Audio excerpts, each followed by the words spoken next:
This is OnePlus Nord N30, and today I will quickly show how you can connect this device to VPN.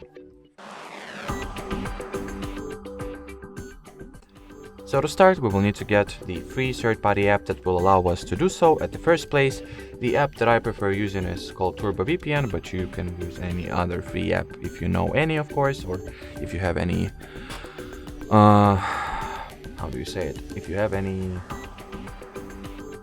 preferences. Anyway, once the app is ready, launch it, then agree and continue at the app terms, then skip the ad that should follow right about now. And then in order to set up the VPN connection, just tap at the caret icon over there, allow the connection request to go through, and that will be it in terms of, well, enabling the VPN. While at it, you can change the server, country, or even the city that you are connected to. For example, I'll reconnect myself from Germany to US.